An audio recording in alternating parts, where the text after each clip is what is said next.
Hello, Dad. This is Jay Warren. This is the Dadhood Journey podcast, and today's topic is this: self-care and balance, and that's your personal relationships. Let's do it.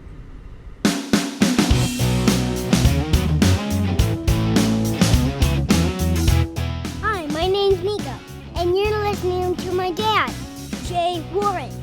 This is the Dadhood Journey podcast. Thanks for listening.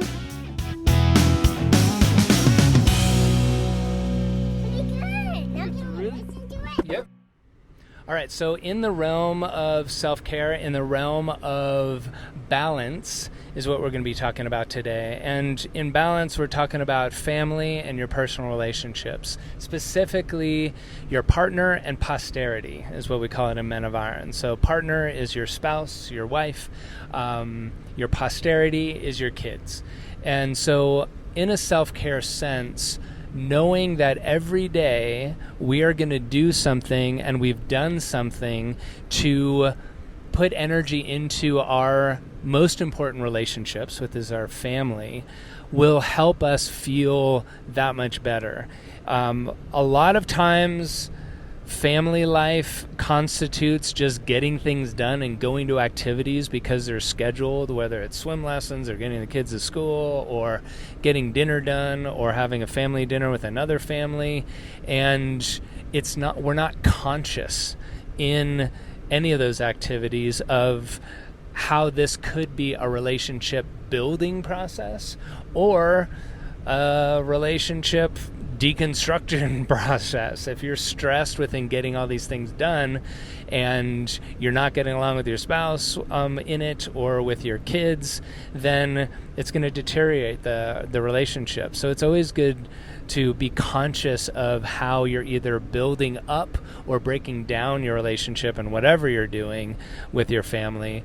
But in a self-care sense, I like to think of ways every day that I can connect, show some appreciation, express some love, do some quality time, whatever it might be, so that the example or the metaphor is that you're putting daily deposits into the bank account of your relationships with your kids and with your spouse. And so with your spouse specifically, it could be as simple as, let's do a conscious 10-second hug where we just hold each other. Or if your spouse is more of a words of appreciation person, that you acknowledge them in some way. And that could be, a lot of the guys in Men of Iron do a text message of something that's just, hey, I appreciate that you did this and this yesterday, or a bigger picture, I appreciate that you're doing this for our family or for me. It might be a handwritten note if you think your spouse would like that more. Or if they are more of a gifts person, it might be little gifting that you can do. And not that you have to spend a lot of money every single day on them, but you're making an effort to appreciate them and love them in the way that they want to. And that's all, as I was just describing, that's all 5 love languages stuff, right? If you haven't read that book or looked into that book, absolutely do it. It has a simple questionnaire where you can fill it out to understand your love language as well as your spouse's love language. The whole point of that book isn't to get your partner to love you in the way you want to be loved, which a lot of people go into, whether it's men or women, but it's more so to understand how your partner likes to be loved and do it that way. All too often, we love the people in our lives the way that we want to be loved.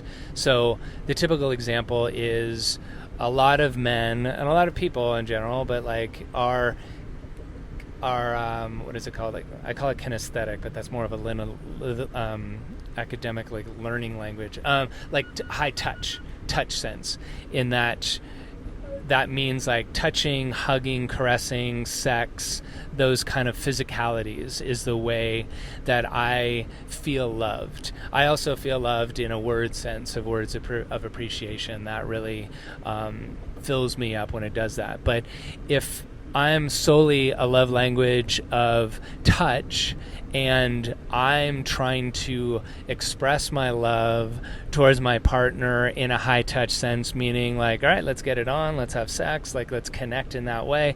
And my partner that's not their love language. Their love language is words of affection or gifts, or a lot of times women's is acts of service. So because they're such doers, that if you do something for them, like you vacuum the house, they're like, oh my God, thank you so much. And, that'll, turn them on, if you will. Not that you're doing that to turn them on, but you're doing that to love them. So in an acts of service, it might be, I'm going to do something nice for my spouse today because that'll make them feel loved and appreciated. And then as far as switching to posterity, to your kids, a lot of times, so like Nico, as you know, he's 4.5, writing him little messages of appreciation or love.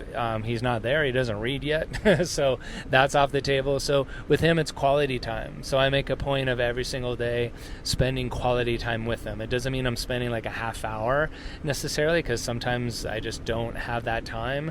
If it's a day where I'm off to work early and then get home after he goes to sleep, then that's obviously not possible. But spending time to just do one little thing where we connect then fills me up, because I know I'm giving to my son and depositing in that relationship account, but he feels it also. And as he gets older, that might change, and that I am like putting a little note in his lunch, or writing a post-it note that I'll find when he comes home from school, and knows that dad's thinking of him and feels that dad loves him.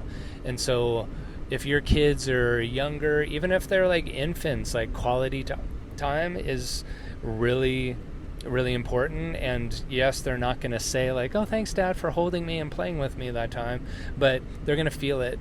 And you're going to feel it in that you're putting, again, deposits into that relationship account, and it's going to pay dividends later on. Because instead of, as I was saying before, like head going down and doing all these activities thinking like, oh my gosh, like we did things all weekend long, like why is she mad at me that we're not connected? Or why are the kids like still acting out because they're not feeling loved and connected with?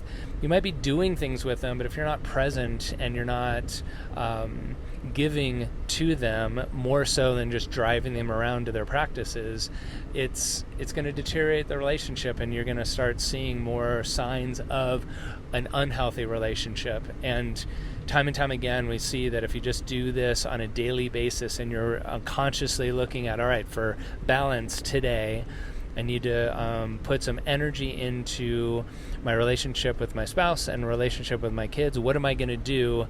It's, you're consciously trying to work on the relationship in a little way. Not that it has to be this big like weekend getaway, romantic getaway for your spouse, or do a full day to Disneyland with your kids or anything. It's the simple little things. Like kids want you to spend time with them. Women want you to love them, and love them in the way that they want to be loved. And if you don't know that already, the love languages dynamic will help you do that and make shifts, so that then she'll want to reciprocate, and your kids will want to reciprocate and love you in the way that you want to be loved. And then your family bond is that strong.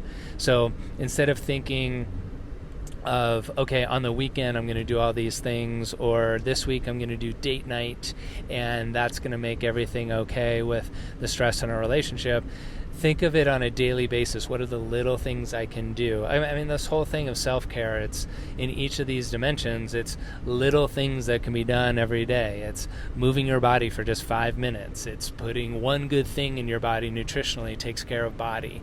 Then as far as being, it's like 5 minutes of meditation and jotting down a little note, a memoir of yourself. These things don't take a ton of time, but they pay huge dividends if you're doing them day in, day out for weeks and months and hopefully years on end, that it just keeps building the relationship. And when it comes to self-care, that's taking care of ourselves. Because as providers, if we're taking care of those people that we love and we're taking care of emotional needs of the people that depend on us, then that's going to fill us up, because we know we're doing a good job, and we're doing a good job. It might not be the perfect job, and that doesn't mean that everything's going to be fixed by that, but we're doing the work on a daily basis to make things better. And that will, in the back of your mind, if hopefully not in the front of your mind, give you some peace that I'm doing something for my family that I love so much. So in self-care, in the realm of balance, your partner in posterity, do those little things every day. And again, like I was saying before, for 30 days, do these things every day and see how it changes your relationship with your spouse. See how she might be treating you differently. See how it changes relationship with your kids, that they're a little more relaxed and present and listening to you that much better, because you're loving on them, right? And that's what they want, and that's what you want. So by doing these things for them, I guarantee it's going to come back to you as well, because all relationships are two-way streets, and if you start putting energy in, that energy is going to come back. So try it out. Let me know how things go for you in that realm. And until next time, take good care of yourself in this way. Take good care of your families, and we'll connect on the next episode. I hope you enjoyed that episode. You can hang out with other dads in our Facebook group. Just go to Facebook, search for the Dadhood Journey, and apply to get in. See you there, and see you on the next episode. Thanks for listening. Bye. Perfect. Here we go, Dan.